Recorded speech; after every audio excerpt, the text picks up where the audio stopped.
Match শেষ হয়েছে। টি স্পোর্টসে match শেষের পরে ফুটবলারদের আবেগের মুহূর্ত প্রচারিত হচ্ছে। ডিপল লিওনেল মেসিকে জড়িয়ে ধরেছেন, যে ডিপল আজকের স্টার্টিং লাইন আপে ছিলেন না। লিওনেল মেসিকে জড়িয়ে ধরে তিনি কাঁদছেন। পুরো ম্যাচে প্রাধান্য বিস্তার করা, জাদু দেখানো, ডমিনেট করা লিওনেল মেসিও কাঁদছেন। কিন্তু এতটাই তিনি ঘেমে গেছেন যে সেই কান্নার নোনাজল দেখাটা দুষ্কর যে কোনো দর্শকের জন্য। অনুভূতিতে বোঝা যায় যে এই আর্জেন্টিনাকে অদম্য আর্জেন্টিনা, এই আর্জেন্টিনাকে ম্যাজিক্যাল আর্জেন্টিনা, এই আর্জেন্টিনাকে আনপ্রেডিক্টেবল আর্জেন্টিনা থেকে ফাইনাল খেলার সবচেয়ে প্রেডিক্টেবল টিমে পরিণত করার আর্জেন্টিনার রূপকার লিওনেল মেসি আজকের এই ম্যাচটায় ইংল্যান্ডের বিপক্ষে তার ক্যারিয়ারের এই প্রথম ম্যাচটায় ম্যাজিক দেখিয়ে কতটা তৃপ্ত। আমি এর আগে এক কন্টেন্টে বলেছিলাম যে ম্যাজিশিয়ানরা সাধারণত কর্নিশ করে ম্যাজিক দেখানোর পরে, দর্শকরা তালি দেয়। আর লিওনেল মেসি যখন ম্যাজিক দেখান, ঠিক তখন সারা বিশ্বের Messi fan, Argentina fan, football fan সবার চোখে জল আসে। One last dance Lionel Messi, আজকে কি সেই ডান্সটার শেষ ডে? লিওনেল মেসিকে আর কখনো আন্তর্জাতিক ফুটবলে নামবেন। আর্জেন্টিনা হেরে গেলে তৃতীয় স্থান নির্ধারণী ম্যাচে লিওনেল মেসি বিশ্বের সর্বশ্রেষ্ঠ ফুটবলার আবারও কি নামবেন? সেই প্রশ্নের উত্তর খোঁজার চেষ্টায় যখন ম্যাচ শুরুর আগে আমরা সবাই, তার উত্তরটা লিওনেল মেসি সেই অপেক্ষার প্রহর গুণা ফ্যানদের দিলেন মাত্র 7 মিনিটের মধ্যে। 92তম মিনিটের গল্পটা আগে বলতে চাই।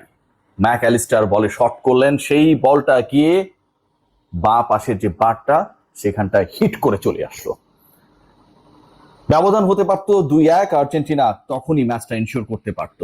কিন্তু ওই যে 1 মিনিটে 60 সেকেন্ড, আর সেই 60 সেকেন্ডের ভগ্নাংশগুলো যেন লিওনেল মেসির ম্যাজিক দেখার জন্য সারা বিশ্বের মানুষকে ফুটবলীয় উন্মাদনার ম্যাজিকে বুথ করে রাখার জন্য অপেক্ষায় থাকে, সময় অপেক্ষায় থাকে। সময় থেমে গেল 92তম মিনিটেই ওই বারে লাগা বলটা লিওনেল মেসির পায়ে তিনি ক্রস করলেন এবং সেখান থেকে সাব হিসেবে নামা লটারো মার্টিনেজের হেড, পিকফোর্ড পরাজিত।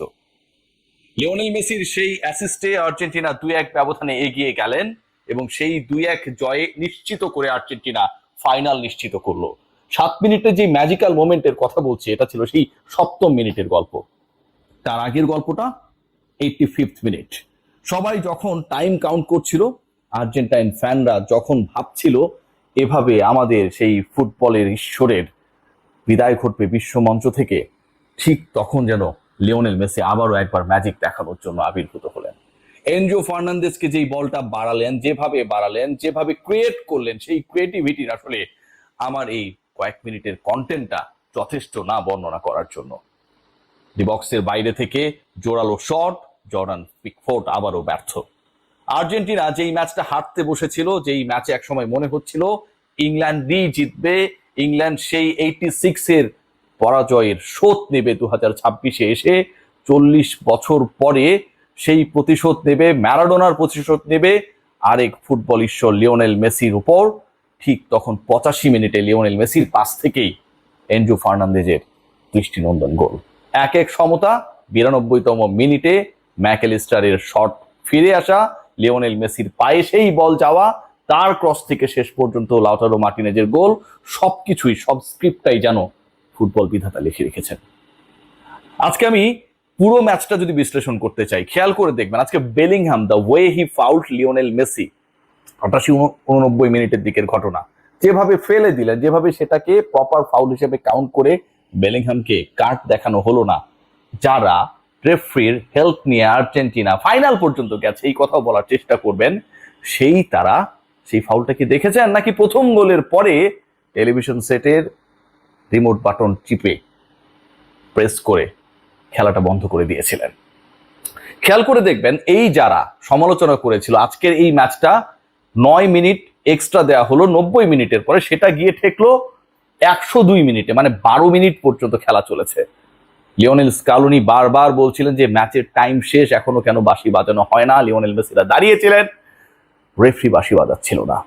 যদি এই দলটা ইংল্যান্ড না হয়ে আর্জেন্টিনা 1 গোলে পিছিয়ে থাকতো, ইংল্যান্ডের গোল 2, আর্জেন্টিনার 1টা, এবং ওই 9 মিনিটের পরের সময়টায় যদি আর্জেন্টিনা গোলটা দিয়েই দিত, তাহলে আপনারা কি বলবেন?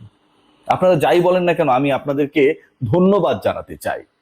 আপনারা যে অসাধারণ, আপনারা যে তওবা করে যখন ওই কেপ ভার্দে থেকে মিশর থেকে সুইজারল্যান্ড থেকে ফ্রান্স, এবং পরবর্তী সময় আপনারা নিজেরা একসেপ্ট করলেন যে আপনারা কুফা, সো এই কুফাটা আর্জেন্টিনাকে লাগানোর জন্য গত দুদিন থেকে আপনারা আর্জেন্টিনার ফ্যান যেভাবে হয়ে গেলেন যে আর্জেন্টিনা তাহলে হেরে যাবে, কারণ আপনারা কুফা, আপনারা যেদিকে যান সেদিকে আসলে সবকিছু শুকায় যায়।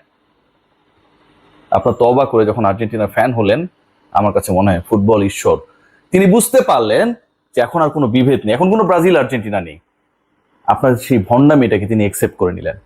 আপনাদের দোয়ায়, আপনাদের চাওয়ায়, আপনাদের ফ্যান হয়ে যাওয়ায়, আপনাদের তওবা পড়ায় শেষ পর্যন্ত আর্জেন্টিনা ইংল্যান্ডকে হারিয়ে দিল। ভাবতে পারেন এই লিওনেল মেসি নিজেকে কোন উচ্চতায় নিয়ে গেলেন। ইজিপ্টের বিপক্ষে ম্যাচে মাত্র 259 সেকেন্ডে যেভাবে পুরো ম্যাচ ঘুরিয়েছেন, গোল করেছেন, গোল করিয়েছেন। যেই ম্যাচে আর্জেন্টিনা 2-0 গোলে পিছিয়ে ছিল, সেই ম্যাচ হারার পথে ছিল, সেখান থেকে আর্জেন্টিনাকে টেনে তুললেন। পরের ম্যাচে সুইজারল্যান্ডের বিপক্ষে অসাধারণ পারফরম্যান্স করলেন। আজকের ম্যাচে ইংল্যান্ড, যে ইংল্যান্ডকে ফাইনালে দেখেই ফেলেছেন অনেকেই, সেই ইংল্যান্ড 85 মিনিট পর্যন্ত যখন লিড ধরে রেখেছে, 11 জন ফুটবলার যখন ব্লক ক্রিয়েট করেছে, সেটা যেন দুর্ভাগ্য মনে হচ্ছিল। লিওনেল মেসির এক একটা ক্রস, এক একটা কর্নার নানা সময়ে হেডে পরিণত হয়ে শেষ পর্যন্ত জাল খুলে পাচ্ছিল না। পিকফোর্ড যেন চীনের দেয়াল হয়ে দাঁড়িয়েছেন ঠিক 85 মিনিট পর্যন্ত। কে ভেবেছিল যে এই ম্যাচটাকে আজকে লিওনেল মেসি ঘুরিয়ে দেবেন? থাকে না, ম্যাজিশিয়ান যখন শো দেখায় তখন তার ম্যাজিকও একটা পর্যায়ে গিয়ে শেষ হয়ে যায়, যে আজকে আমি 10টা ম্যাজিক দেখাবো, আজকে আমি 8টা ম্যাজিক দেখাবো, 12টা ম্যাজিক দেখাবো, তারপরে শো শেষ। লিওনেল মেসির সেই ম্যাজিকের ঝুলি যেন শেষ হয় না, কারণ তার বুকে, তার রক্তে ফুটবল, জাদু, মন্ত্রমুগ্ধতা এবং ডিয়াগো ম্যারাডোনার লিগেসি। যেই ম্যারাডোনা কখনো ইংল্যান্ডের বিপক্ষে সেমিফাইনালে তার দলকে হারতে দেন নাই, সেই লিওনেল মেসি তার মেইডেন ইংলিশদের বিপক্ষে ম্যাচে তার দলকে হারতে দেয় নাই। 7 মিনিটের এই ম্যাজিকটা কয়েকটা ব্যাপারকে ইন্ডিকেট করবে, এবং যার সবচেয়ে গুরুত্বপূর্ণ পার্ট কি জানেন?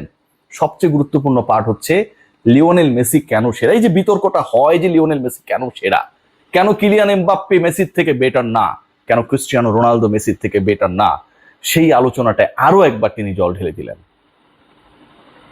আপনি খেয়াল করে দেখবেন যে একজন ফুটবলার কিলিয়ান এমবাপ্পে জাস্ট তাকে বোতলবন্দি করতে চেয়েছে, স্পেন সেটা করেছে। তিনি কোনো কিছুই করতে পারেনি, তার দলকে বের করতে পারেনি। 2-0 পরাজয়, লজ্জার পরাজয়, শেষ পর্যন্ত সেমিফাইনাল থেকে বিদায় নিতে হয়েছে ফ্রান্সকে। ক্রিস্টিয়ানো রোনালদোর দল রাউন্ড অফ 16 পর্যন্ত চাইতে পারে নাই। আর লিওনেল মেসি ম্যাচের পর ম্যাচ সার্ভিস দিচ্ছেন। ম্যাচের পর ম্যাচ লিওনেল মেসিকে প্রুভ করতে হয় যে তিনি লিওনেল মেসি, এবং তিনি এই ধরনের, এই ধরিত্রীর, এই পৃথিবীর সর্বশ্রেষ্ঠ ফুটবলার। অন্য কাউকে প্রমাণ করতে হয় না। অন্য যারা রয়েছেন তারা অপেক্ষায় থাকেন কবে লিওনেল মেসি ব্যর্থ হবেন, এবং লিওনেল মেসি ব্যর্থ হলে বাংলাদেশ ক্রিকেট দলে যেমন কেউ ব্যর্থ হলে আরেকজনকে সুযোগ দিয়ে দেয়, কোথাও পারফর্ম করুক আর না করুক।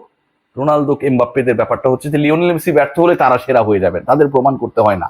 লিওনেল মেসিকে ম্যাচের পর ম্যাচ প্রমাণ করতে হয় that I am Lionel Messi, I am the successor of Diego Maradona. আজকে লিওনেল মেসি খেলেছে, সারা বিশ্ব দেখেছে। 7 মিনিটের ম্যাজিক 7 জনম পর্যন্ত সবার মাথায় থাকবে। Hats off to the football magician.